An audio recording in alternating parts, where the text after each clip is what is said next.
bwe yakasooka okutulaba nkubuuzaako nnyo era nenkulamusaako gwe Musiraamu nkugamba nti assalaamu alaikum ate omukristaayo shalom. Nze ababuuzaako siri mulala nze omukenkufu Julius Nyanzi okuva mu Prof Bio Research ku Equatorial Mall awo ekisenge kiba 152 wetusinzira okubaweereza mwebale tugoberera emyaka gyonna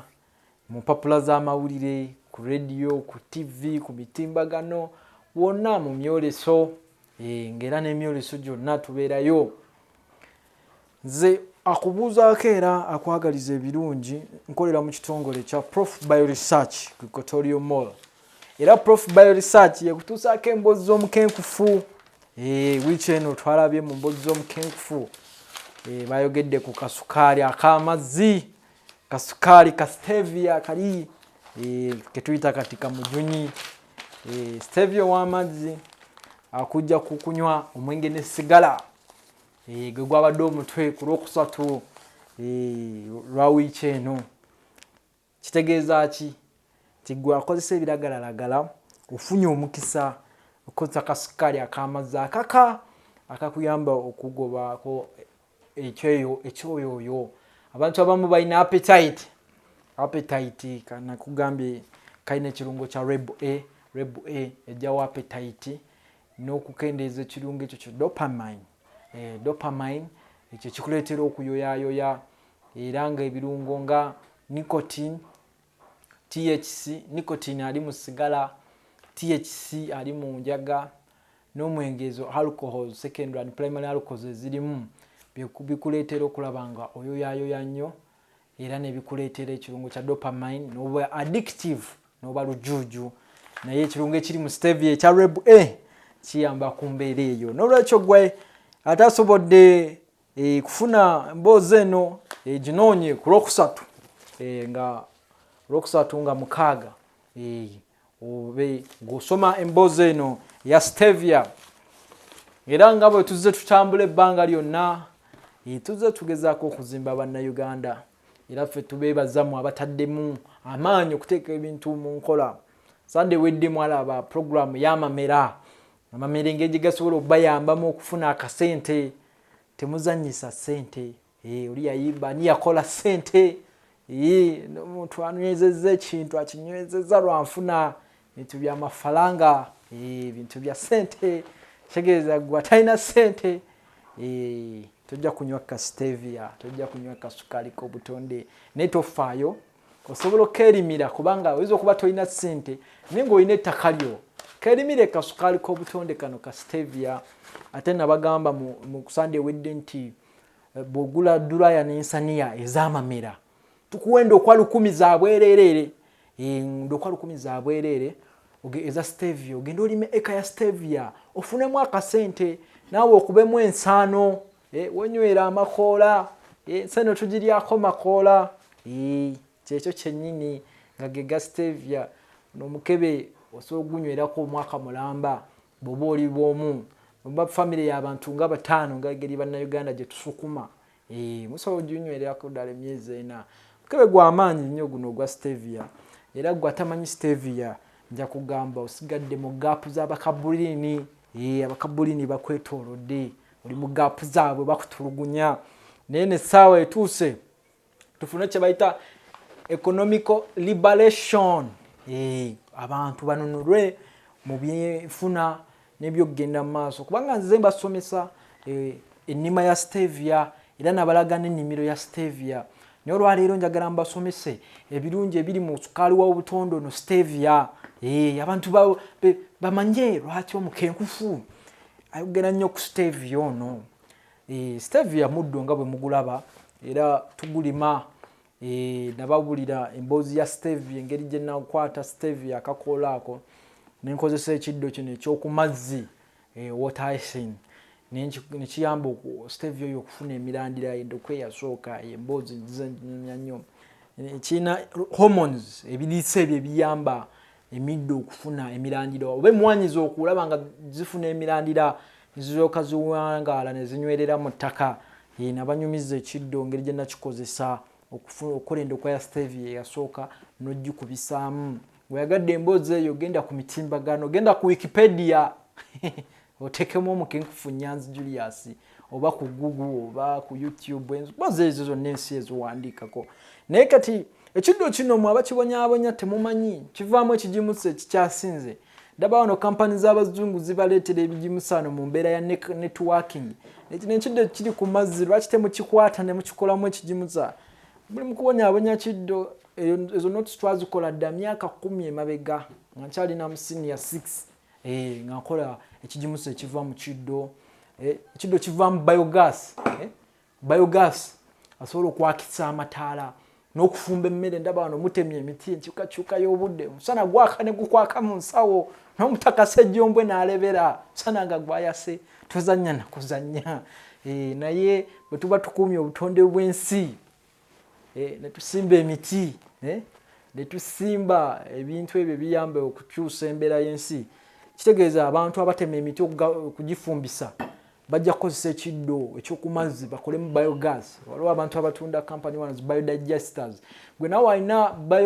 biodigester tank ateekamu ekiddo ky'okumazzi kya bugagga kiri awo abantu bano abalina goyita kirina nakyo iodine kisobola okuyamba abantu bano abalina goyita va ku bino abantu we babeera ne goyita ne bali ate iodine ono ali synthetic n'atabayamba n'abantu bafunye goyita amalokooli agenda okulaba bava mu mudu omuntu omugambako katono n'akucapa oluyi bantu bakambwe nnyo hormone thyroxine ekyankalanye ogenda owulira nti ate kati tuli mu mpaka z'abaabubaawo ate kati abaamakudde ate kati ekaavu embeera ya thyroxine bwakendeera ne iodine ne pineal gland ekosebwa gye bayita third eye omuntu talaba bintu biri wala abantu bagamba gundi biki byabadde alowooza